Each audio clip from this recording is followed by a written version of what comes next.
we go. So, pursuant to General Laws, Chapter 30A, Section 20B, following declaration of a state of emergency in the Commonwealth arising from the COVID-19 pandemic, the committee will meet virtually utilizing Zoom technology. All votes will be taken by a roll call. So first, I guess, attendance for the record. Adam Amon. Here. Gina Stino. I see you. So Mike Barclay. Here. Fran Collins. Present. Patrick Kennedy. Here. Mark Maggi. Here. Mary McGoldrick. Present. Meg Wheeler. Present. And Rob Hillman is present. So we're all here. So the agenda was very full with lots of people joining us. And then it got, well, the agenda didn't change, but the number of people joining us did. So should be able to move through this relatively more quickly. Just so you know, we got a written response to some of the follow-up questions relating to the DPW. That the plan was to have a budget presentation on the police budget, then a discussion of the fire budget, then to move to executive session for some matters relating to the fire budget and bargaining generally. The representatives of the fire department were not able to meet with us tonight. So Mike is going to walk us through what we have to date, and then we'll have them in for a somewhat more truncated session later in the process. We'll still go to executive session. Hopefully Chris can fill us in on some details and answer some questions if he can. And we have minutes to approve both in open and in executive. So why don't we start with the matters related to the Department of Public Works. Did everybody receive the email that was circulated from Brian Joyce, I think earlier today, relating to the questions that had been posed and issues raised following up on the DPW presentation? No. Okay, Adam. They were. I think they arose out of questions that you had put. Did you get a chance to look over those answers? Yeah, I did. I just saw it on the ferry ride back, actually. So yeah, I saw his response. And I think the only people that were copied, because there's more question about process, but the people that were copied was myself, Rob, you, Mary, and then Chris. So the entire committee has not seen it.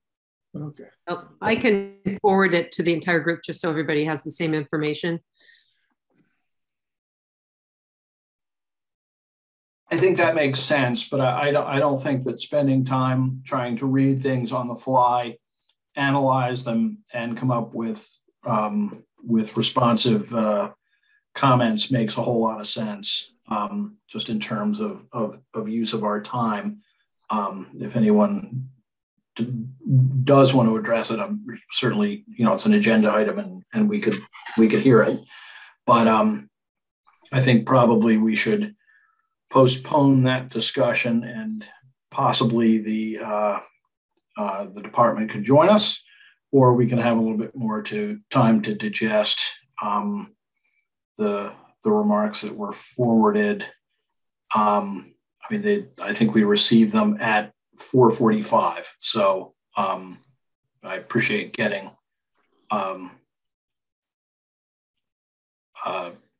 something, but it's a little late. So and in terms of a process discussion, Adam, if there are things to talk about, sort of what the committee does and how we do it, maybe you and I could have that conversation offline at some point. And if it's something that the whole committee ought to discuss in terms of what it is we do and how we do it, we should put that on an agenda and have that discussion. Does that make sense to you? Yeah, that's perfect. Great. Okay, well, that was easy. Liaison reports, upcoming presentations and schedule. They're sort of related topics. I think probably, I know that our liaisons to the school committee are working on some things. Maybe they could get us up to speed and we could talk about the rest of it thereafter. Mary, Jean? We'll be meeting with the school's business manager and the chair of the school department. I'm not sure if Patrick will be there or not, the superintendent, tomorrow evening via Zoom. So we'll have a readout. And Mike Barkley is joining us as well, because we also have their list of capital requests for this year. And hopefully there'll be some discussion of the school facilities plan. So we'll be doing that. And they were supposed to have a public hearing tonight, according to their budget calendar, but they did not. So their schedule might be a little delayed as well. But Jean and I think we're both listening in on their meeting prior to this. And the budget actually is not even on their agenda tonight. So. Really? Okay. Well, we'll look forward to hearing more of it about that. We have a meeting scheduled for March 9th. That is presently the topics listed are IT and general town budget, but we'll add to that agenda kind of an update on where the school budget's at, if that makes sense to you. Yeah, that's perfect. Okay. So the next scheduled event on March 8th is a joint meeting with Water and Sewer. And I'm trying to juggle documents on a small screen. Yeah, but, I'm on the water liaison. They have a meeting actually on March 7th, so the day before at 7 p.m. that I'll be joining. Okay. Then when it comes to the meeting on the 8th, it will let you sort of take the lead a little bit on some of those issues. If they have any materials that you think we ought to see, feel free to just circulate them to the email list for the committee, so everybody has an opportunity to look at them beforehand, and or if we get anything from town hall relating to that. We also are supposed to be meeting with somebody relating to IT.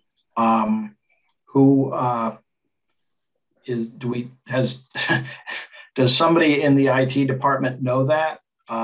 Just to be to make sure that they know they're coming. Don, I see a hand. I just want to make a comment or a question about the Monday meeting you're referring to is a capital budget meeting. So we are talking technically about their budget, mostly about their capital items and how their budget and forecast will be able to pay for that over the next 5 years. But it's not a water specific water meeting. That was this past Monday, right? No, so you mentioned 3/7, right? Well, I know. Wasn't there was another water meeting that just happened on this Monday as well? It didn't. So that didn't happen. It was rescheduled till Monday.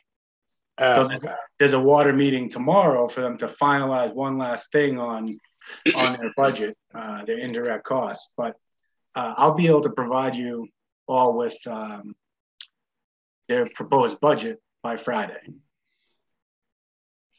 And Sewer also has a meeting tomorrow in the morning to finalize and vote on their budget that we just kind of went through on Tuesday. So I'll be able to provide everybody the same report that you've received in the past. I know, Adam, this is your first time, so you haven't received a report in the past, but you will get those documents on Friday. But I just want to let you know that the 7th is not a specific water budget meeting. It is related to capital and kind of capital budget, looking for them to explain we're looking for us all to explain how their finances match up to their capital plan, essentially.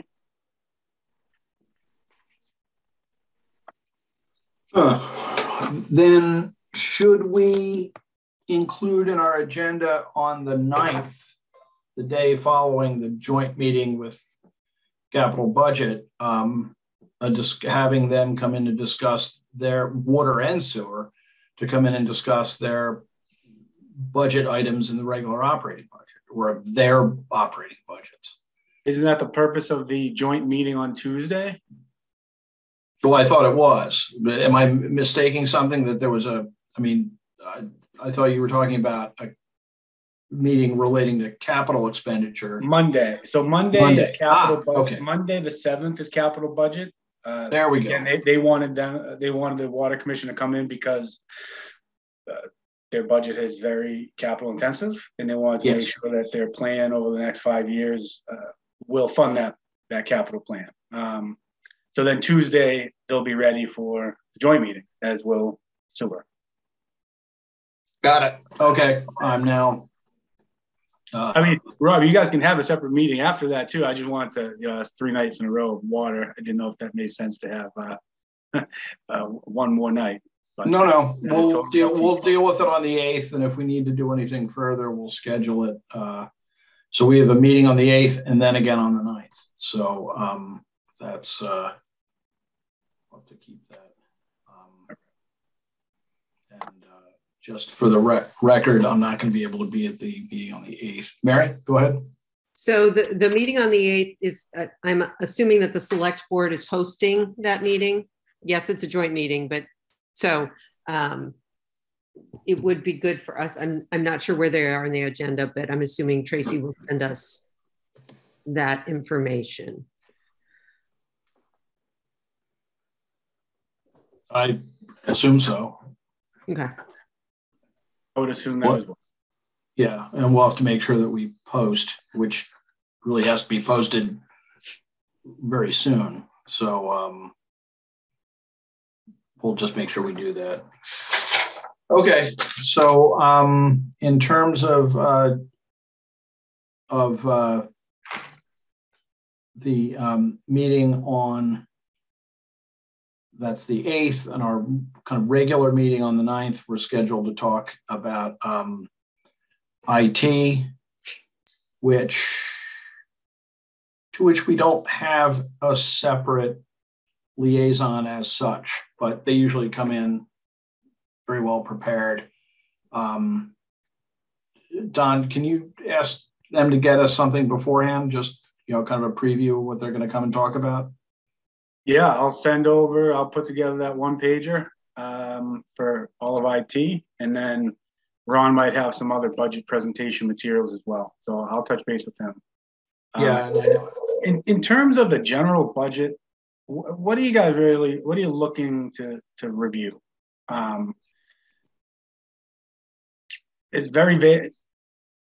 I'm not sure I understand exactly, because otherwise it's everything. To me, is general budget. Well, I think that the answer to your question, at least as I conceive it, and other people may have a different idea of it, is that we review sort of the significant parts of the town budget: fire, police, IT, and then the outfits like water and sewer, and then we deal with schools separately. But there's sort of the rest of it. And I guess as an advisory committee, having to make a recommendation on the budget as it's going to go to town meeting, I guess what we would like is, not every line, but the highlights of, what's moving, insurance, benefits, those sorts of things. What are the, parts that are, that represent, that fill in the rest of the budget around those kind of higher profile, not higher, but more easily identified departments, and how they're moving the numbers in the budget. Are we ahead or behind on certain things? That's what I conceived of it as being. Does that make sense to you? Does that make sense to other folks on the committee? Yeah, it makes sense to me. To me, the big highlighted areas are all the shared budgets, really. I mean, you can get into the weeds, but I'm not going to have that one pager for every individual department.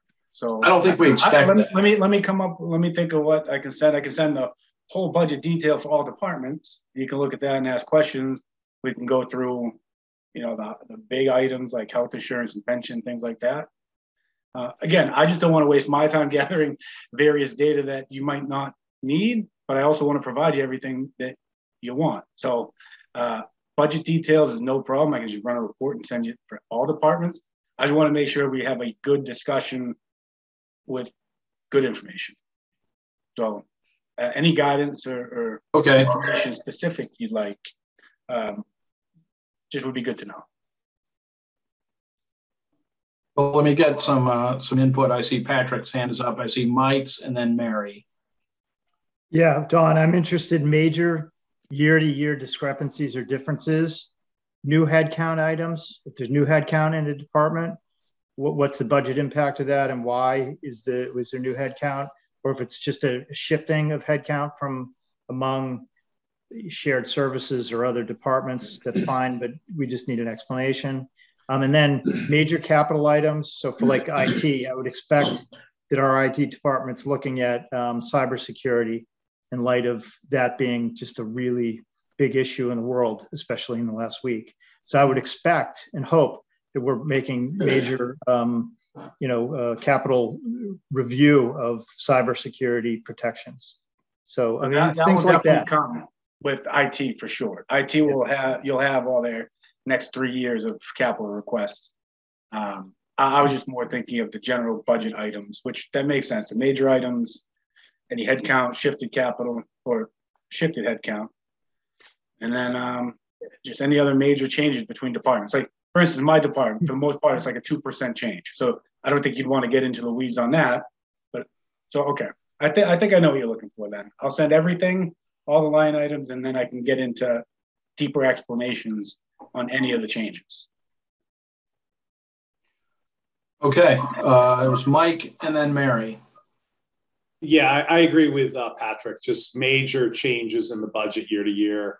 Patrick, I'll let you know that I did listen to the Capitol meeting where IT presented, and there's a pretty big initiative underway that, basically to move parts of the IT infrastructure into the cloud over the next couple of years. So it's, it's an interesting and, will be a costly, but I think a necessary, move that they're going to be making just to improve the overall IT of the town. But I don't remember a lot of the details from that.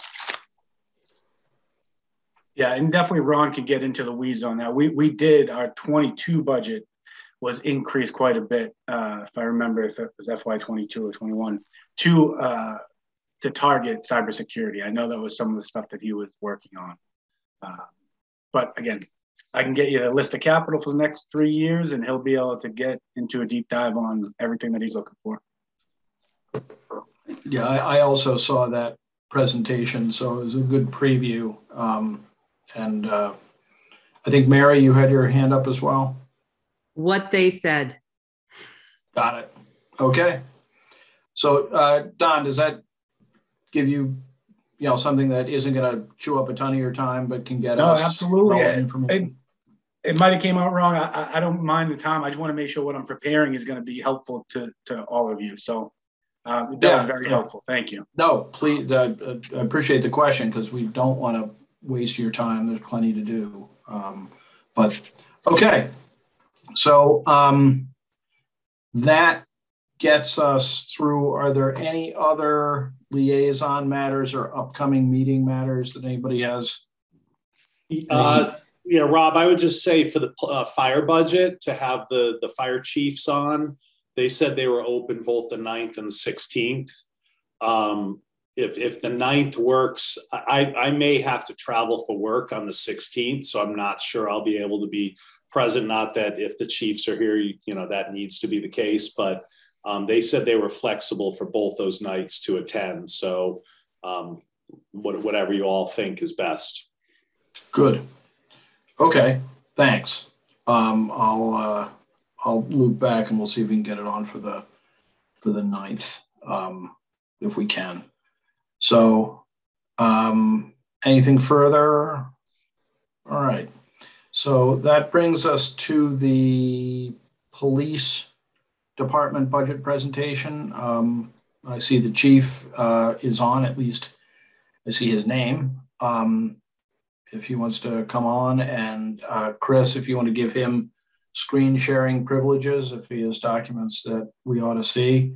And Mike, if there's any sort of lead in or starting the questioning, I'll defer and or refer to you. And yeah. Jean, I see a hand. I seem to have the fire overview, but I didn't get a police overview. Is that correct? No, that was forwarded a few days ago. They were in the same email. They were in the same email. Really? There was a second one for fire because of the salary part had to be. And I only printed the update. Okay, sorry. Yep. Yeah. So in the interest of time, because we want to let Chief Quigley, get on with his night. I'll just, real quickly. I've met with the chief twice over the last 6 months to go through the budget, his needs, do a tour of the station, Capitol, et cetera. And, I guess, after talking to the chief a few different times about his, what's going on with the police, I was struck by a Wayne Gretzky quote where, he once said that you want to be where the puck is going, not where it is.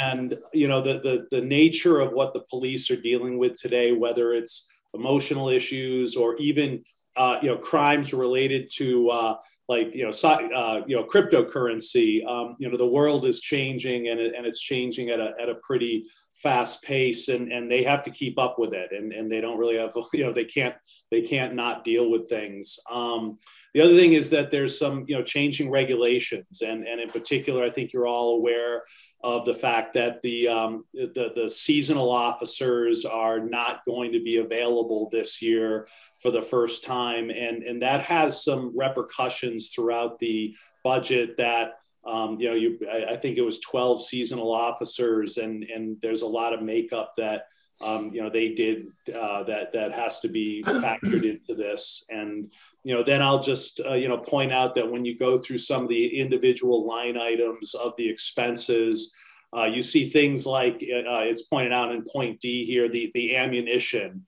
We all hear about the fact that inflation is here and things cost more and there's a shortage. So not only does the ammunition cost more because it costs more to make, but there's a shortage and the police have to basically, it's like a bidding process where they have to go in and really bid for ammunition. So in certain line items like that, where the increase looks big year over year, to me, there's a very well articulated reason for that. And and I'll just, digress a little and say, I kind of think of the police and fire as I would think of my surgeon.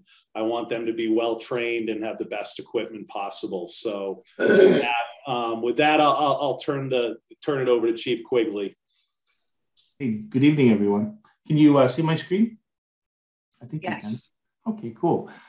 So thank you for having me tonight. And so this is it's a level service budget. It is up 5.8%. And the main drivers of that are, most things in our budget are driven by personnel costs. And the main drivers here are, this assumes a 2% COLA raise. We are going into contract negotiations. So Don asked me to basically put a placeholder in. That doesn't, that does not mean that, 2% is on the table, but that's just an assumption for budgeting purposes. One of the other drivers of the increase was we transitioned away from the town hall. They went in their own direction with regard to animal control. We used to share animal control with the town of Hull in Norwell. Now we've taken the lead on it. Hull went in a different direction, and we have gained a natural. Many discussions. We changed the title from animal control to Still does animal control, the barn inspections and all that, but we sort of broadened the job description to include natural resources because we didn't want to be pigeonholed into just having someone who dealt with dogs and cats and maybe some wildlife. So we're sort of getting more bang for our buck, and that's a position that Norwell helps us pay for as well. And Mark had talked about the ammunition increase, but again, it's 80% personnel. The rest is divided, 11% expenses, and then we have Shrek, which comes in around almost $300,000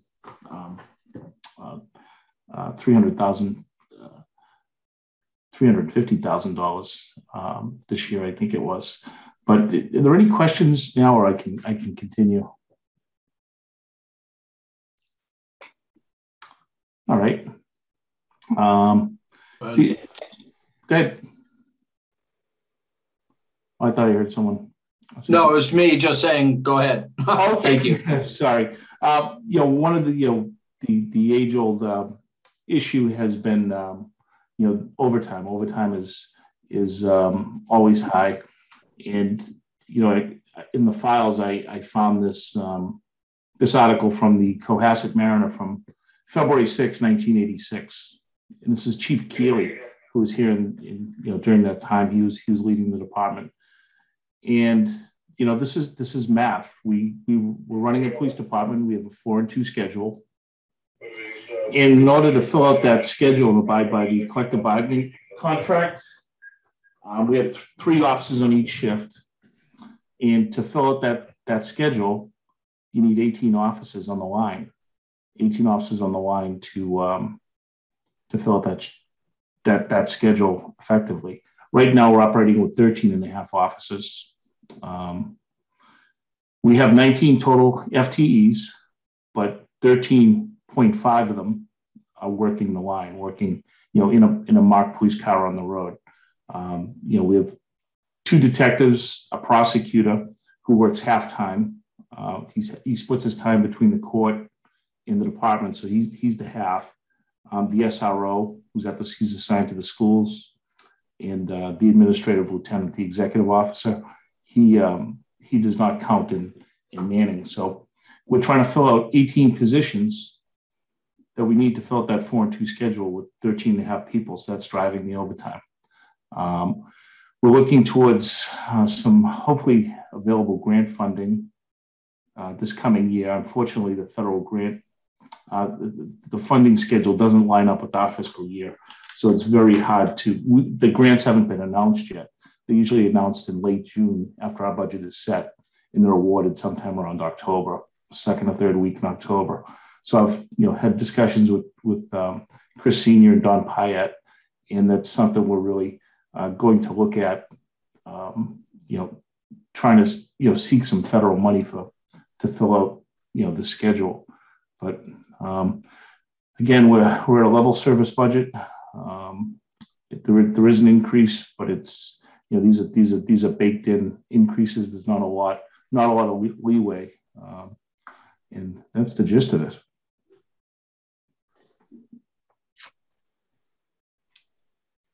Questions, Mary? And Mary's muted. There you go. Just a quick question, and I used to know the answer to this, but I've lost it. So the school resource officer was originally funded through a grant, if I remember that correctly, and then I thought the schools took over part of that salary, but has the police budget taken over the entirety of that salary? Maybe Dawn could probably speak to this, but the SRO is funded above the line, as they say. Okay. Okay. Yeah, that's part of the shared expenses, Mary. Okay, thank you. I see Adam has a hand up. Yeah, so I guess the one part about the budget is the fact that you had mentioned you currently have 13 police officers on, you're looking for 18. I think I saw that the salaries were like 1.3 million, whereas the overtime was about 500,000. So if you were to fill out the full 18 police officers, would that overtime number go to 0? it'll never be zero. Just, public safety breeds overtime. There's emergencies, there's court, there's everything else. But the situation that we find ourselves in now is every time there's anyone absent, whether it's for a vacation day, a personal day, a sick day, training day, anything, jury duty, we have to pay overtime to replace that officer. There's a hole in the schedule. We have minimum manning requirements that we have to abide by in the police collective bargaining contract. So there's 3 officers, from the union on duty at all times. So the situation we're in is any absence whatsoever causes overtime. Anyone else? Gene. Do you anticipate that these additional officers would at least cut that overtime budget? And do you have any idea about how much it would cut it by, if that's correct? Well, it's hard to say. And, we're just looking at one officer. At this point, we're it's hard to bank on, Grant. There's so many unknowns. We don't even know if they're going to announce grants. I have to assume, based on the State of the Union address last night, that there's going to be money out there for cops hiring grants. Yeah. And we'll definitely chase those dollars. But those grants are good for about 3 years, and I expect it would, lower the overtime depending on how many officers, we decide to pursue. Again, we need to fill out that schedule. We need 18 people. Right now, we're making it work with 13 and a half. This, the way we're running it now, there's structural overtime. We know with the benefits package the officers get, we know what the liability is. If an officer gets 10 vacation days a year and, we have 15 officers, that's 150 days of overtime. You take an average rate. So we know the liability, it's up around $400,000. That's structural. We know that's coming. And then you add 10 training days, and a multitude of other things, a couple sick days, and, you find yourself at $500,000. The other thing to note is just, sorry, Chief. With the pension or not the pension, but your health insurance, 5 new people, if they all had family plans, it's another $100,000 to the overall budget that we'd be looking at as well. Single plans, you're down to about maybe 9 or 10,000, but it's still, it adds to, in addition to the other costs you were just mentioning. But sorry to cut you off, Chief. No, and it's, this is nothing new. This has been going on literally, since 1986. We're 40 something years into it, almost 36 years. So it's nothing new, and it was sort of it is a policy decision on the part of the town to staff the department the way it is and pay the overtime. It's, in some ways, we did a study a few years ago, and I think I provided Mark with that study that, it was Ralph Dormitzer, George Chamelade, Trish Morse. They completed this. They were part of a blue ribbon panel that was charged by the select board at the time, probably about 5 or 6 years ago, to look into this. And they come up with it's a wash. You can either take on the post-employment benefits, or you can pay the overtime. And that was the policy decision at the time. Fran? Yeah, Chief, you might have just answered my question, but the question is, how does the benefit package over and above the salary, how does that reflect on the total overtime paid? Does that become a wash? The 500, you say 500,000 is the overtime payments. Would that be a wash by hiring these additional officers or not? It's pretty much, it's hard to tell exactly, but by all accounts that we've looked at, it is a wash. Yeah. We don't own the employee. But so in fact, hiring the additional policemen with their benefit package would exceed the money that we're paying in overtime now. Is that correct? Possibly, but there's a benefit of having bodies. We're not wearing people out. It becomes an issue of safety, really. Yeah, sure. No, I understand. Yeah. Yeah. Okay, And when you hire more people, you're taking on more liability. Vacation day, personal day, training days, and all that wise. So, it's going to be a policy decision. And it's all about money. Yeah. Yeah. Mark, then Mike. Thanks, and sorry if there's a bit of background noise. Our meetings tend to line up with my wife's book club, so I've got the two little ones running around.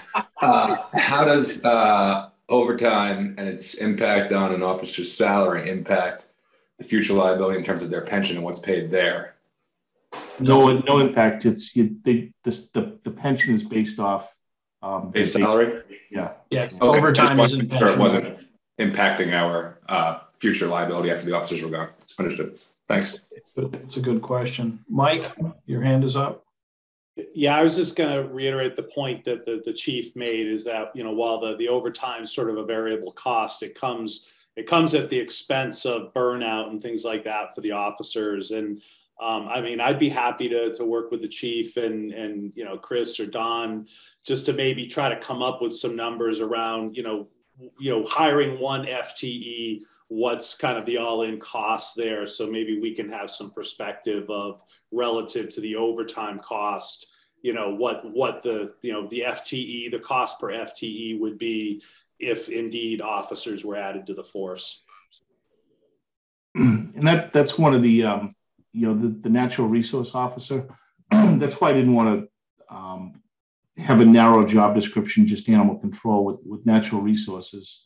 We're going to be losing our special officers, depending on their last name, with police reform. They're becoming decertified, June 30th.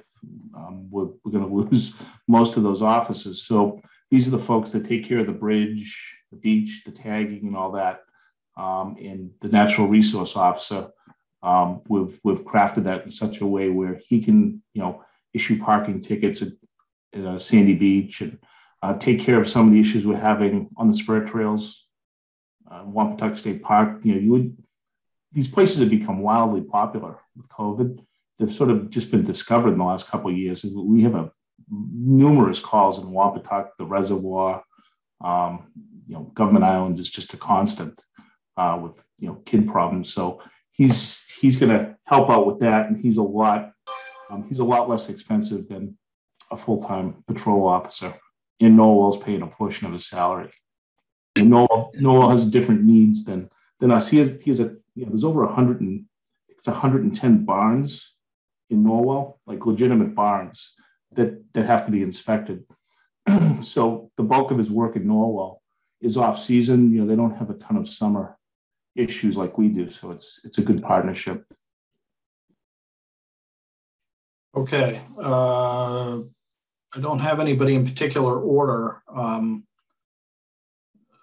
Patrick, then Chris and Don, and then we'll loop back around. Go ahead. You're muted, Patrick.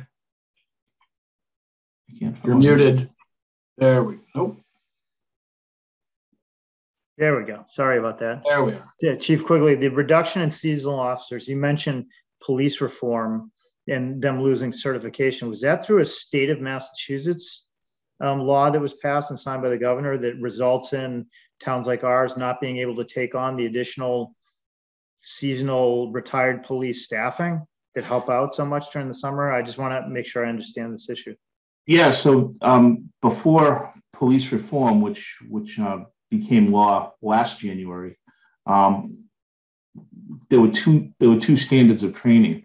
There was that of a full-time police officer, which is about 1,000 hours roughly of academy training, and then there was a lower level called permanent intermittent, and that was about 300 to 400 hours, half the training, and there really weren't. They were certain, they're authorized to make arrests and things like that, but they weren't full-time police officers. Police reform brought us a new commission called Post C, actually, Police Officer Standard and Training Commission, and the Office of Division of Police Standards. So they've computerized all of our training records, And if you do not have a full-time police academy, meaning that 1,000 hours, you're out the door. They have what's called the Bridge Academy, but it's almost impossible, for someone starting out to attend a Bridge Academy. You'd have to take 2 months off of work. Or these people have other, a lot of them are, just graduated college, or they're trying to break into the field. So there's one standard of training now, and it's that of a full-time police officer. And that's statewide. This has impacted hospitals, universities, campus police departments, and everything in between. Anybody who has any type of criminal law enforcement authority, unless you have a full-time police academy, and you do, we have like continuing education, we call it in-service training, but you have to do 60 hours of in-service training every year, along with firearms, CPR, first responder. There's just a ton of training now, which, I'm not saying that's a bad thing, but it was sort of sprung on us. And like the town of Hull is losing all their specials. Situate is in the same boat, Marshfield to a certain extent. These sheriff's departments, you see a ton of sheriffs doing details, in Hingham and, throughout the county. They're all out the door as well, unless they're a full-time deputy sheriff. So people are scrambling, trying to figure out what to do. Chris and sounds like some Don, unintended consequences there. Yeah. Sorry, Chris and Don, then Don or Chris, whichever order you guys think is best. Don was going to jump in first. I'll let him go. I think I just heard somebody say, talking about the pension, and so it's true overtime does not go to their pensionable service, but adding 5 new people would affect our pension appropriation. Everybody, it's based on the salary, the allocation. So their potential liability that we have, if it was 5 new officers, we're not replacing an officer. So that would be 5 new headcounts on the pension calculation and then allocated for the annual appropriation. So there would be an annual impact on that, in addition to healthcare, in addition to the OPEB liability and things like that. So just wanted to make that point. And just to be clear, I'm not advocating for 5 people. That's not realistic. I think we should definitely take a look at this, but very incrementally. And just to piggyback on that, so one of the things that the chief and all of us have been talking about is also task reallocation. I would, if we're going to pay a fully trained police officer, I'd rather them be catching, as Bill had in his start, bad guys, right, or bad people, right, not running parking tickets, or directing traffic at the beach. So that's what the special officers were able to do for us. Those are mostly, not entirely, but mostly early career folks who were trying to break in. And one of the benefits as well was that, Bill didn't actually put them on, patrol with the detectives. They were doing the tasks that were most suited for them. And as you said, Patrick, it's absolutely true. These are the unintended consequences. They didn't think about the fact that there's a lot of people who do a lot of quasi law enforcement. It's not even quasi, it's law enforcement work, but a different, it's not catching murderers or speeders. It's doing routine enforcement. And the state, I believe, is taking a hard look at this, but, that doesn't mean anything. I mean, in terms of a timing sense. States, departments all across the country, all across the Commonwealth are looking at this. At the same time, there are some things that we may have to have some frank conversations about.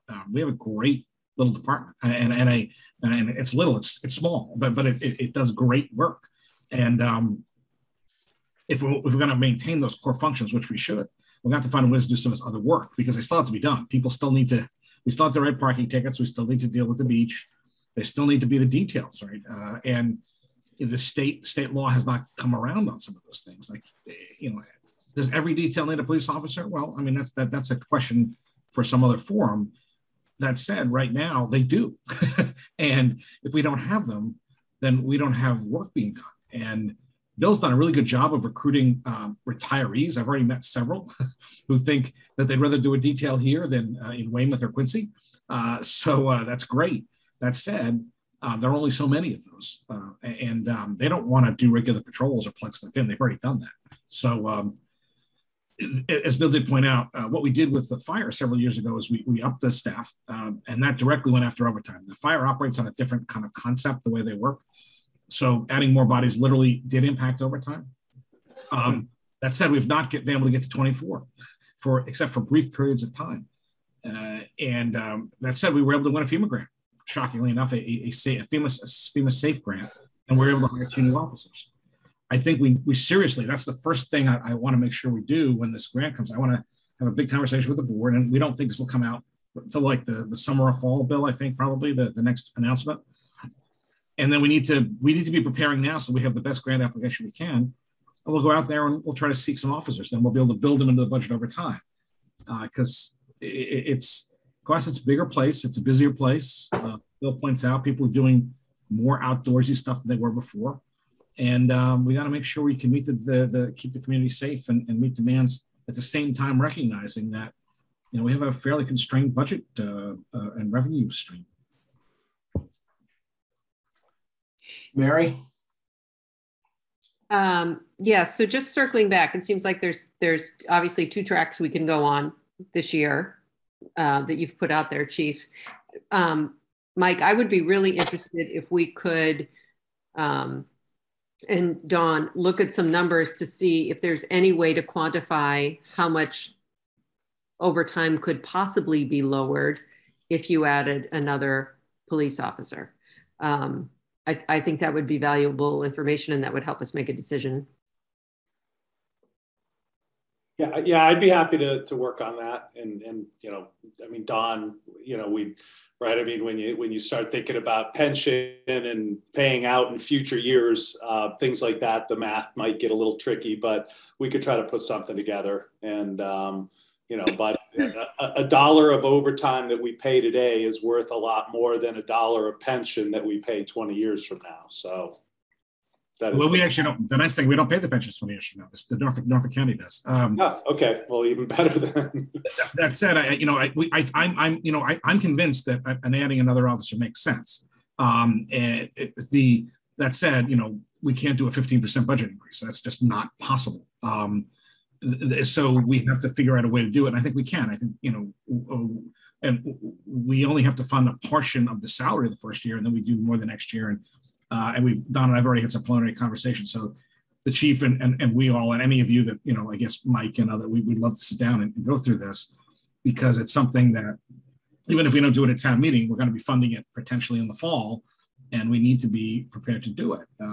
This is, one may not sound like a lot, but it's going to make a difference. I mean, having one more body for the police department right now is really important. 2 at the fire department made a big difference. And again, still we're not at 24. Having that extra body, I think, is kind of really make a difference. 5, I mean, we can't have that conversation. It's just not realistic. That said, the world's changing and we have to just accommodate it.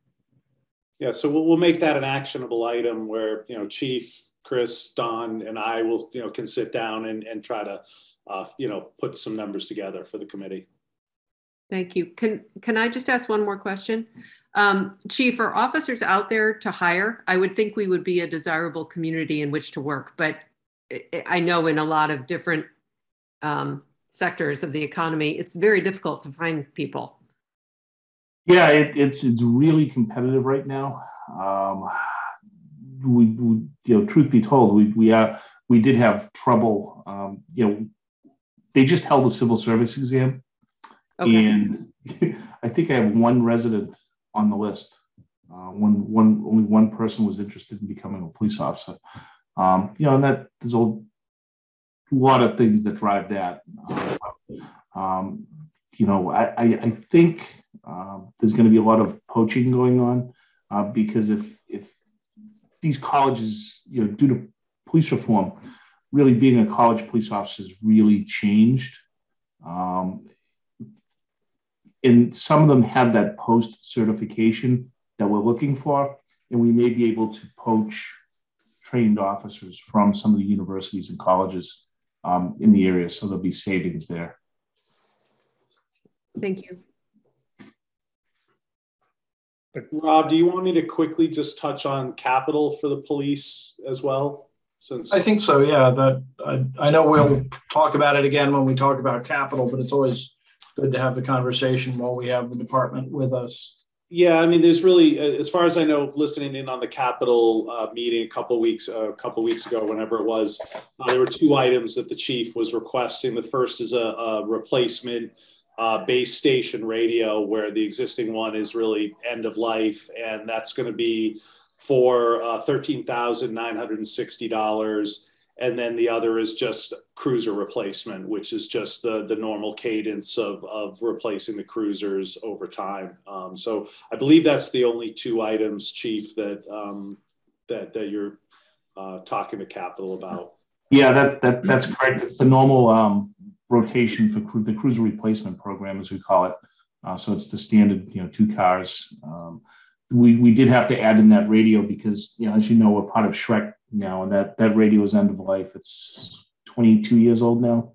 It's the base station at the police station, and the antenna that goes with it. Interesting. We've been working with the Shrek, the regional dispatch center, and Lieutenant Lennon is now the chair of the technology committee for the Shrek. And he was able to effectively explain the need for an infrastructure update to our radio infrastructure. We've lost our radio system several times during the last year due to storms and power problems and things of that nature. So we have the support of the Shrek leadership as well as the town managers that comprise the board at Shrek for a $250,000 upgrade to our, they called repeaters and satellite receivers. The things, when we push to talk our radio, the signal is captured, by antennas on top of Situate Hill and in Bear Hill, and then rebroadcast out. But that's a $250,000 item, and we're pretty confident. It's a standard grant that Shrek offers. So, we're due to receive probably $250,000 in upgrades to our system, which is just great because before regional dispatch, we were on the hook for that. Yeah, and I'd also put on everybody's screen just that there's things about the facility that need to be talked about too. It's not part of this year's capital ask, but just things like lockers. And I mean, if you take a walk through the station with the chief, you'll see equipment bags, lying in the hallways because there isn't enough space to put them in lockers and things like that. So there's a lot of things just about the station and its current state that need to be talked about as well. And so, just that'll be coming in the future for sure. I see Fran's hand. Chief, are you looking at, as far as vehicle replacements, are you looking at all electrics or hybrids? I noticed some of the towns have gone to the hybrid, saved a heck of a lot of money on fuel costs, but have you looked at any of that or even all electric? Yeah, so we have, there are none that are all electric. We have hybrids now. So we're strictly buying hybrids. We have 3 of them. And I got to tell you, I was very leery about it, and they've worked out well. The gasoline cruisers get about 10 or 11 miles to the gallon. The hybrids are getting 21, 22 to the gallon. It's actually pretty cool. You'll be driving down North Main Street doing 30 miles an hour, and you'll see the tachometer go right to 0. The engine shuts off, and you're sort of gliding right along. And it makes a fake engine sound, like there's like a speaker. So it causes the roar of the engine. It's really neat, and they're really responsive. They're no slower. They're not. There hasn't been any problems with starting them or anything like that. So they're sort of working out really well. And actually, the towns around us, Hingham, they're following our lead. We were the first department to have these. So they called us. They come over and drove ours, and they seem to like them as well. Oh, very good. Thank you. And they're only, what's funny is they're only like $6,000 more. I figured they're going to be a lot more, but they're not. I mean, we're saving a lot in gas. And that counts for lots of idle time as well. So Yeah, exactly. It shuts right down. It's fascinating. Okay. So we covered operating, we covered the capital asks, which we'll actually vote on the capital asks separately. We'll vote on the police budget as part of the budget. So I think, unless anybody has anything else, we can let Chief. Excuse me, sorry. Are we good with that? Yes, yes. Yep. Hearing nothing to the contrary. Thank you, Chief. We appreciate your time. Sounds good. Thank you, folks. Have a good night. Thanks, Chief. Good night. Bye-bye. Okay. So the next matter on our agenda is, as we discussed earlier, a budget presentation from the fire department. And in the absence of the chief and assistant chief, Mike was going to give us a summary preview, call it what you will. And then when we do have them with us, hopefully, as we discussed on the meeting next week, we can, maybe move a little bit more efficiently through the presentation at that point. But if we have specific questions, we'll be super sharp. It'll be great. So Mike, if you want to go ahead, Sure. So you actually received two different versions of the salaries for the fire. The first that was went out in the first package contemplated a 2% increase, assuming the collective bargaining had been successfully completed, and it contemplated a 2% raise for this year and a retroactive 2% for last year. The second version that you got actually was the rollback budget, and what that just keeps things in their current state with a couple of step increases for some of the the chief or the assistant chief that aren't part of the collective bargaining. So that's just in the two different packages you've gotten. That's the difference there, and obviously we're going to be talking a little bit more about that with Chris in a little bit. Just some of the expenses, when you go through the expenses, a lot of the expense increases are really capital items, and they're capital items that aren't more than $10,000, so they don't technically hit the threshold of going to the capital committee. And I've actually asked questions / pushed back on a couple of those. But let me just highlight some of the ones that are in here. So some of the things just that to be on the lookout if you're looking at for some of the bigger deltas year over year. There's something under vehicle maintenance where the person who used to do the vast majority of the repair on the trucks and the EMS vehicles is retiring. And so now they're going to have to send them into a shop to do some of this maintenance. That's a $2,000 increase in that part of the budget.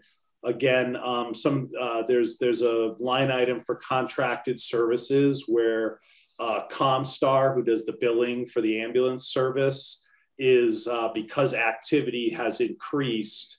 They're expecting that billing will go up by about $4,000 in fiscal 2023. But again, when you go through that those couple pages, which are the fiscal 23-22 comparison, most of the items are capital items. There's one in there for a mobile portable radio for $6,000.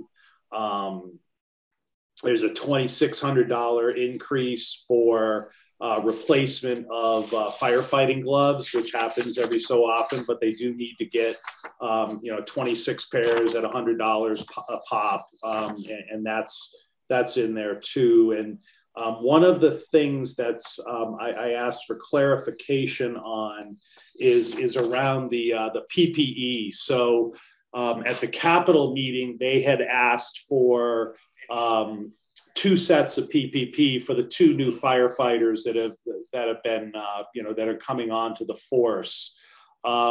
There's, I guess, depending on who ends up being the chief, they may have to actually ask for a 3rd set of PPE. And each set of PPP is $8,600 a piece. And so there was one spot where it looked to me that potentially there was a double counting of the PPE in the operating budget, which I've asked the chiefs to go back and take a second look at and give us some clarification on that. And then just lastly, there's a $6,500 ask for the striker chair replacement, which is the equipment that you need to, if you got to bring somebody who's injured downstairs and things like that. So again, when you look at that $29,000 year-over-year increase, it's basically all capital related items. And so a lot of them should be one-time in nature. But I am waiting for the chiefs to get back to me to give me more give me some more specifics on that one PPE for 8,600 that looked to be duplicative to me. So that's what I know so far. Obviously, where the salaries come out is the big ticket item, and we'll get them in.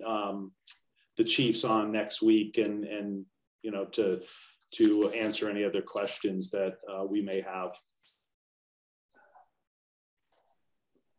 Okay, thank you. Don, I see your hand up. Yeah, I just wanted to comment on the capital items, the two $8,600 items in there. In the materials I forwarded, the town manager budget does not include those because they did go to capital budget to request those 2 sets of gear. But you want to make that clear that the materials I sent and the budget details do not include that approximately $17,000. So of that $29,150 that we see of increase, you can basically take $17,000 out of that because that was. And that's something we did talk about when we met with Chief Sylvia and Assistant Chief Doc Ray, that they basically put it in both places. Then they went forward with the capital request because it exceeded the $10,000 in total. So for the budget, we took that out of the operating.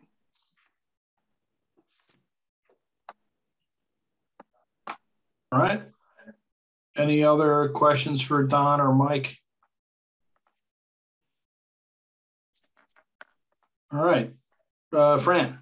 Yeah, a quick question. $100 a pair for gloves is pretty high. I wonder what the service life of these gloves are. I've had advanced firefighting training over the years and done plenty of that stuff and put on the breakout gear. So I'm familiar with all this stuff, but I'm wondering how often are we replacing gloves where we only have a couple of fires a year in the town if we have that many. So, and I believe it's 10-year life. 10 years, yeah. What they're expected. That's reasonable. Okay. Yeah. NFP, or I forget what standards they are, but National Firefighter Prevention. 10 years is fine. That's very acceptable. Yeah. Okay. Anything further on fire?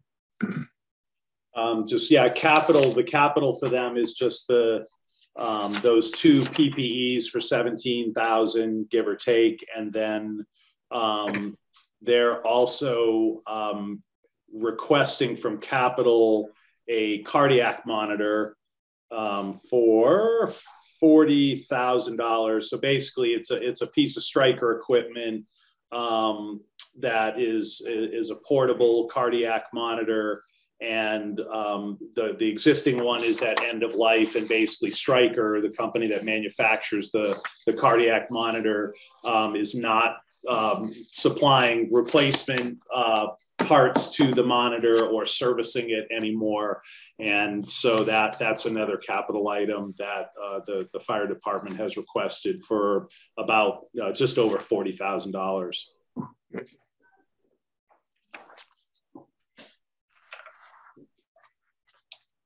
Okay. Anything else? All right. Hearing nothing. Again, these budgets are all going to be rolled into, what goes to town meeting is one big budget. So we'll vote on that. And when it's all when we've gone through these departments and the budget generally, I think we'll put together some sort of a statement in connection with the budget, even though, as we discussed a couple of meetings ago, the town moderator would prefer that boards not necessarily comment on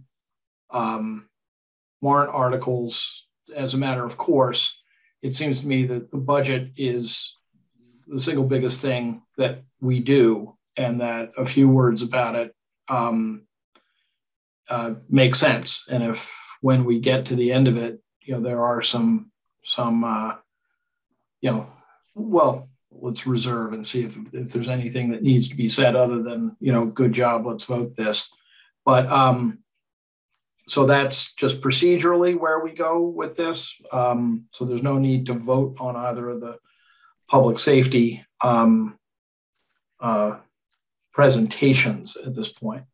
The next agenda item is a preview of expected budget issues and warrant articles. I forgot to ask Chris for sort of the current draft of the warrant, even if it's more holes than it is text, but maybe for our next meeting, just so we can see how it's beginning to come together. Could you give us, I'm going to take it backwards. What do you see as, warrant articles of interest, and what do you see in terms of expected budget issues? And we get Don's comments on that before we let him go. So thanks, Rob. In terms of the warrant, the vast majority of it, at the moment, there's 22 articles on it. The vast majority of them are annual. And when I say annual, CPC and capital budget and the budget. And so those are all being ground through right now. And the renewal of revolving funds. There's a couple of issues just to put on your radar screens that will have to be discussed. The citizens petitions, there's two of them. Those are scheduled for the 15th for a joint presentation at the moment. If there's a separate presentation that the advisory committee wants, that's fine. I think one of them, which is to allow remote participation at town meeting, which is a petition to go to the state for that. That is likely to be adopted by the select board. I think they're definitely talking about it and potentially considered by the select board to put on the warrant as their article as well. So, or primarily. In terms of the other articles, they're a little different. So the Cook Estates off Sawyer Street, the Board of Health has declared their septic system in failure, their common septic system. And there's multiple sites there. There's been work with the Sewer Commission on expanding the sewer district to incorporate that area and to tie them in. So there'll probably be there are two draft articles or two placeholders at the moment. One to expand the sewer district to include Cook Estates. And the second would be to bond and establish a betterment to connect the area into the sewer system up through the Deer Hill School's pump station up at the Deer Hill. So the specifics of that are still being worked out, but those are two articles that are coming, and they're really public health. The runoff that's coming off Cook Estates goes into Peppermint Brook, which goes into Lily Pond. So it's not a situation we want to continue for any length of time. There's also the Affordable Housing Trust has asked the select board to consider transferring two parcels to it, one on Mill Lane and one on Heather Drive, for their use. Just got back some information that those were both tax takings, so the town owns them in fee and can transfer them through town meeting, like 808 Jerusalem Road was done, and that's now being proposed for development by, or actually is now being under development as affordable housing by Habitat for Humanity at the South Shore. So those Those are the ones that are a little different. Otherwise, the warrant is comparatively vanilla.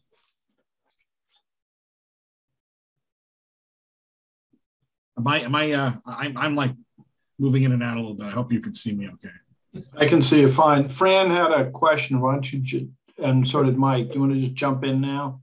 Yeah, Chris, Fran first, then Mike. Does that sewer proposal, does that include the new building at the Stop and Shop as well? No, that's being hooked up in an entirely different direction. Fran, Okay. that actually, yeah, that's been approved by the sewer commission separately, and that's going to connect along 3A towards Tupelo Road. Okay, thank you. This would connect the other way. Yeah, right.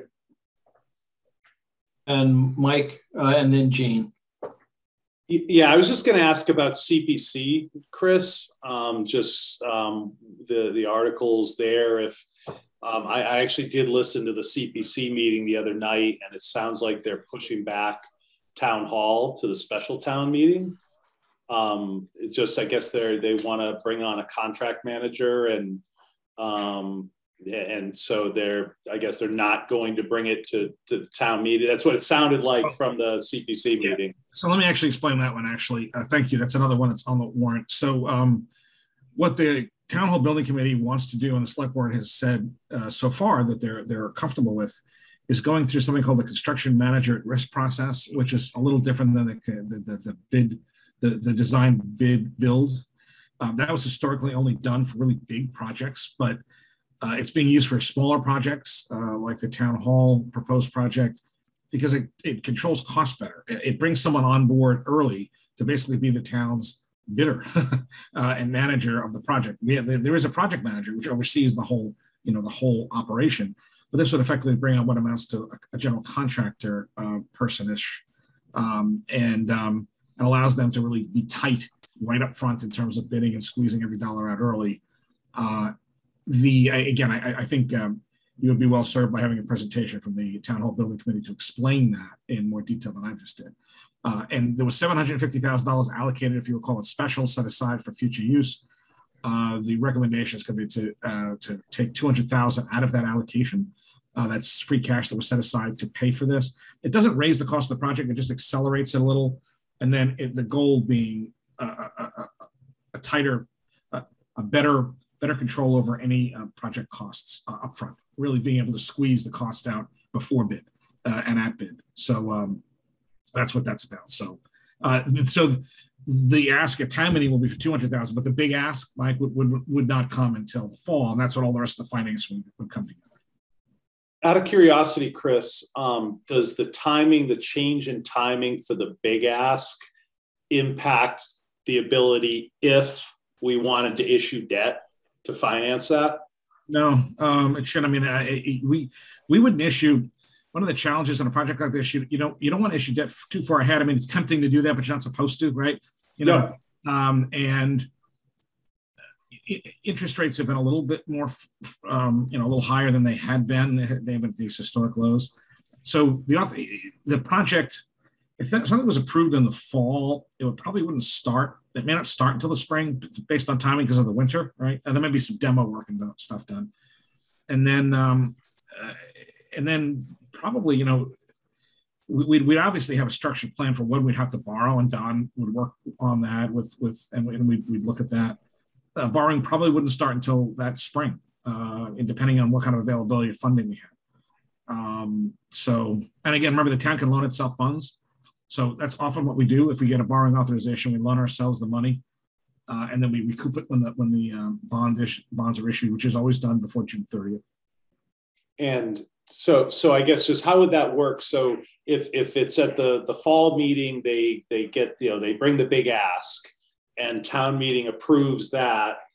For a debt issuance, doesn't that have to then be voted at the polls too? If it's a debt exclusion, the answer is yes. If it's debt exclusion, right? Okay. And then after that, if that was an affirmative vote, then you could issue debt at some future point. Okay, thanks. Dean? Chris, can you just go back to the affordable housing conversation? One was Mill Lane, and where's the other location? Heather Drive. Heather Drive. I believe it's Heather Drive. Heather Drive is actually a buildable lot. that the town took a tax title, and again in a public meeting, the trust talked about that as a potential sale. They require that for sale to private developers to gain more resources to other projects. Mill Lane is a site that they considered. I think it's called Mill Lane. It's off Beechwood. I know where it is. Yeah. So right by the brook. Yes, correct. Just after you go over the brook on the left. Correct. And thank you for refreshing my recollection. It's a little small, so they'd have to get some. I think they may have to get a variance for it, but they think that might be a better location for some kind of a modest, unit or units.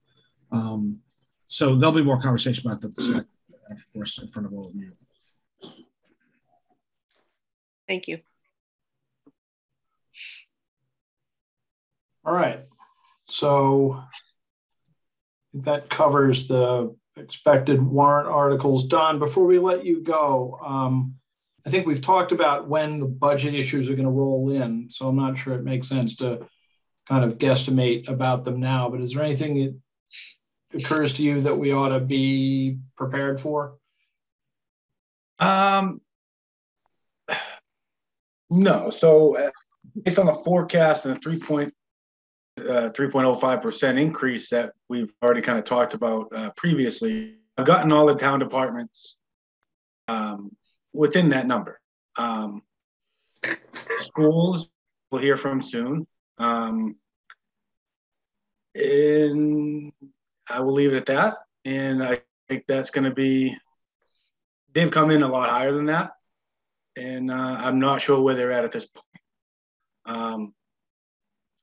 No, I know they've come, at one point it was almost 6%, then it came back down to 4.8%. Either way, it's more than what we have available. So there's still some work to do there, and we'll kind of see where that goes. But one thing as you guys go through, one question, and just make sure that we kind of cover this, is grant funded to now funded. I've done some analysis, and it looks like there's hundreds of thousands that have been rolled in. It's not a true rollover necessarily. It's moving money that was funded from CARES or ARPA funds into the budget now. So that's part of that big increase. I saw Mary's hand, but before she says anything, that was an issue that we've identified prior to this, that accepting grant-funded positions, they ought to come with a big red label because of exactly this. So any quantified analysis of positions that were grant-funded and are now in the budget, I think it's important that we look at those in every department, particularly after the last 2 years of absolutely unprecedented grant funding of things. But whether or not there's a discipline to reanalyze them before they simply become accepted as part of the base model. Mary? Yeah, I was just going to reiterate, Don, if it would be possible for you to share that before we meet tomorrow, that would be just terrific to have that information prior to. Yeah, I'll clean it up just slightly, but it's really just it's a handful of people. So it'll be easy to just share that information. Super. You can send it messy. All right. Great. Just to piggyback on this conversation, we were talking earlier about the safe grant we got for the fire department. And that was, we had a long conversation with the select board, and we built it over 3 years. I mean, it's one thing to build a grant funded position that you're doing into the budget over time. But to build to literally flip them all at once, particularly in the world we're in right now, is just not possible. And the budget can't support it, and the operating budget can't support it. And I wish I could tell you it could. Do I think there's some better numbers down the road on new growth? Yeah, I mean, we all see the construction going on, but it's not there yet. And we can't budget on a guess. We're not allowed to do that. So at the same time, I understand there's needs, and we've had to sit down. You heard the conversation with the police department. I mean, that is as fundamental as it gets, right? This is not about extra. I mean, I love the library, but it's not about, Sunday hours at the library. This is, we need to make sure that when you call the ambulance, it arrives. And then if you have an accident on 3A, there's a police officer there, or for some other reason. And and again, so I really appreciate all the work that Don's been doing too, because we want to do this collaboratively, right? We've had a really, really strong collaborative process the last 8 years, and even before me. So I'd like to continue that because we looked at the single biggest number that was still to come in was health, and it came in, and we're going to be finalizing that shortly, but it came in a little bit less than the expected increase that we had, but not enough to make a difference and to move the needle. And right now, I mean, I wish the state would rain money on us. I just don't think that's going to happen. And so, if more money becomes available, we'll absolutely, make it available. And we've collaborated with the school department before to find ways. Remember the math curriculum? I hate to bring that back up, but we found ways to fund that. And I'm happy to be collaborative at the same time. And our doors are open. I mean, if Pat and his team want to meet with us to find ways to make things work, and with all of you or however they want to do it, we're there because it's one town, and we really want to make sure that we get this working. Thanks.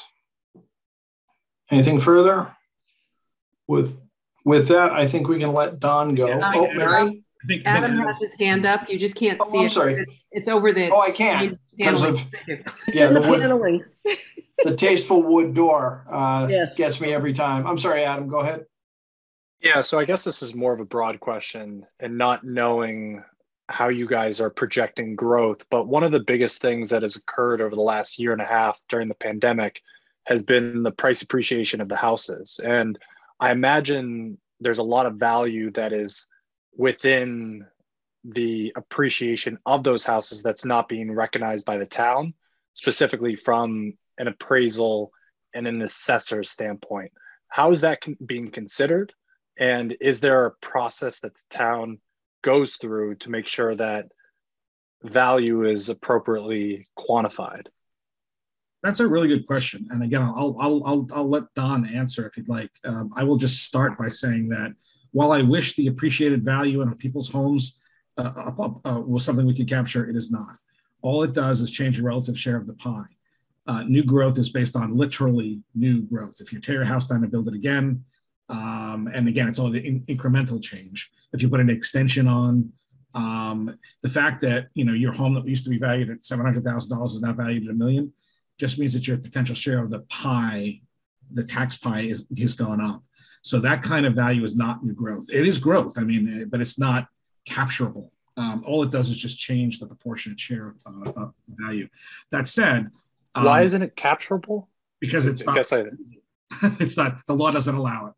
The law, the state Prop 2.5 doesn't allow you to capture incremental changes in value of a property. It only allows you to capture either literally new or renovations that reach that threshold. And again, if you'd like to have Mary Quill come in, she can give you a tutorial better than I could ever do. So, and she's really good at this. She's actually had people complain to her about, why is you valued my house at this value? And she goes, well, you paid $200,000 more than that. Well, I overpaid. Well, it's like it's the valuation system itself is based on market, right? It's not Mary Quill, pulling numbers out of a hat. And there's neighborhoods, and it's actually a fairly complicated system. And Mary does it really well, and it's vetted at the state level too. So when she does her values, the state looks at it and says, yeah, is this real? So Don, did I kind of cover that? Yeah, you hit everything. It's really just new, updated properties. It's not the value of your property that affects new growth. So Chris really hit it. So I'd be happy to talk to Mary to come in, or you could set up a meeting directly. But yeah, unfortunately, fortunately for probably the taxpayers, that doesn't affect our new growth, but it's a big part of the pie. When you look at the tax recap, which I could explain at one point too, you have a total valuation of all properties in the town. So if your property was $1 million, your $1 million would be allocated or divided by the total value times the tax rate. So just because, like Chris said, just because your house may have increased in value $300,000, we don't get additional tax revenue because your home is increased $300,000. It's just allocated across the entire town's tax base. So it's new, upgraded, or change of ownership as well, right? No, not change of ownership. No, it's only it's literally, yeah, Adam. It's only literally, like I said, if Mike put a whole wing on his house, that would be new growth. If you freshened your house, and I say that you're not doing anything, and it just looks nicer. You painted it and stuff like that, and then you put nice art in the wall, and people liked it, and you sold it for $300,000 more. Well, that's great for you, but it doesn't change the new growth realities. Gotcha. Mike? I was just going to somewhat sarcastically say we just need to attract more commercial businesses into our town to help offset the taxes on the residents. Well, good luck with that. Maybe we should get another grocery store. Not to actually, there is actually a 19-unit commercial subdivision going on up the hill by the storage center. It's like the little commercial condos on Derby Street, Mike, that I was in for the first time not so long ago. So there's 19 units, 19 buildings that are going in with, I think, 2 units or 3 units per building, something like that. The planning board just approved those. So there is going to be an increase in commercial value in town. And the Quasit Arboretum tear down, that is commercial value that's going to be replaced to at least a fair amount by new residential value, but there's also going to be commercial in there too. So I don't think it'll be quite as high as the hotel was. So there, but we'll see. I mean, that's going to be the biggest commercial increase in value in Quasit in quite some time. And I'm hoping it's going to be good. But at the moment, they're still on the drawing board. They actually haven't broken ground, but it'll be interesting to see. Good to know. Okay. Anything else? Seeing none, we can let Don go. Thank you, Don. We appreciate it. Thank you. Have a good night. Thanks, Don. We have 3 sets of regular minutes to approve, and then we'll jump into executive session. So Patrick distributed the 3 sets of regular minutes, and when we do go into executive session, there's 1 set of executive session minutes, which, because of a computer glitch, it took me a little doing to get them, and I just distributed them to you by email. So when we get to executive session, we can either put them on the screen. They're brief. So, but currently we're looking at 3 sets of minutes beginning with January 19, 2020. Has everybody had a chance to review those minutes? Probably the best way to do this, if somebody moves and seconds the acceptance of the minutes, if there's any need to talk about comments or corrections, we can do so. Do I have a motion? So moved. Mary Jean seconded it, whether she intended to or not. Thank you. Any discussion of the January 19th minutes? Hearing none, we'll put it to a vote. Again, we have to vote by roll call. Adam Amon. Approved, sorry. Gina Stino. Aye. Mike Barclay. Aye.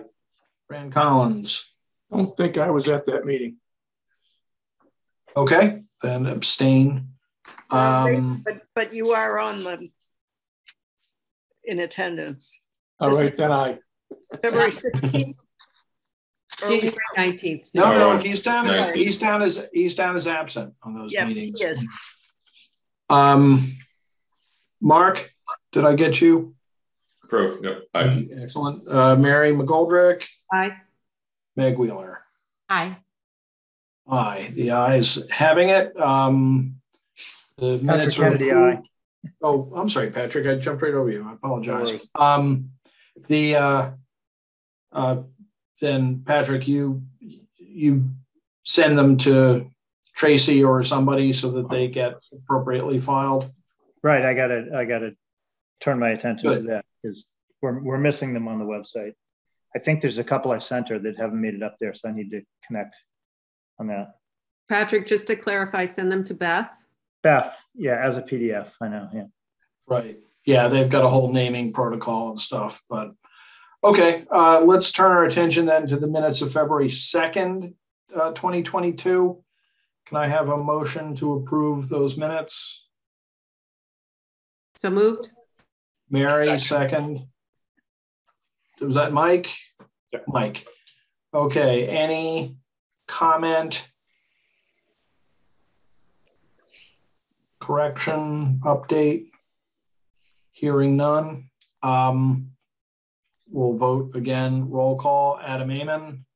Aye. Inestino. Aye. Mike Barclay. Aye. And Collins. Aye. Patrick Kennedy. Aye. Mark and Meg were both absent, so I assume you abstain. Yes. And Thanks. that leaves Mary. Aye. And I'm an aye as well. So 701, those are approved. Thank you. And then lastly, we have minutes of February 16. Can I have a motion to approve those minutes? So moved. Jean, a second. Second. Mike, any discussion as to these minutes? Okay, everybody was there. So on the motion to approve these minutes, Adam Amon. Aye. Inestino. Aye. Mike Barclay. Aye. Fran Collins. Aye.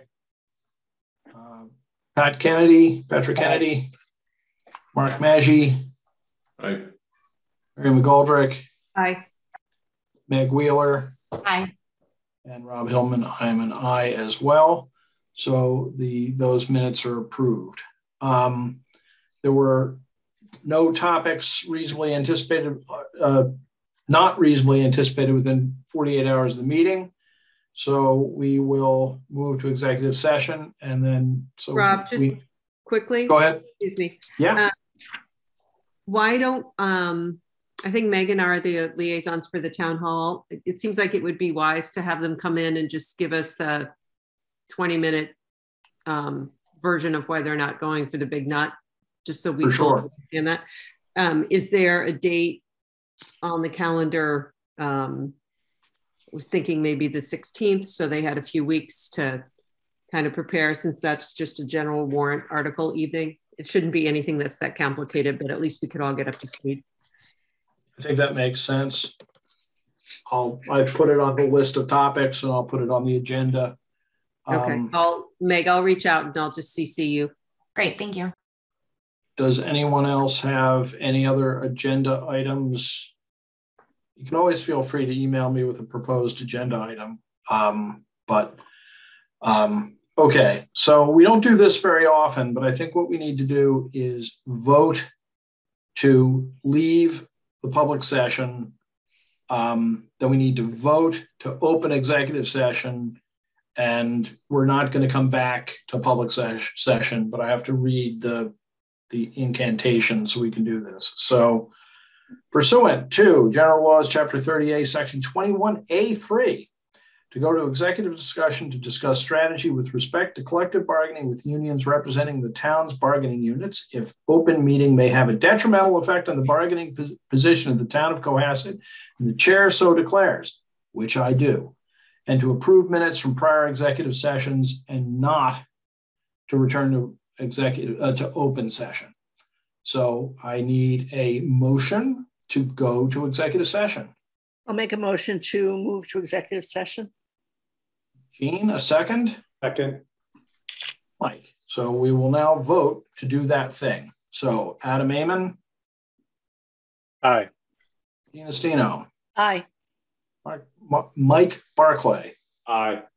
Fran Collins. Aye. Patrick Kennedy. Aye. Mark Maggi. Aye. Mary McGoldrick. Aye. Meg Wheeler. Aye. And Rob Hillman is an aye. I'm sorry, Jean, I saw your hand. Yeah, I need to amend the motion to move into executive session and not return to open session at the end. I didn't say that little bit.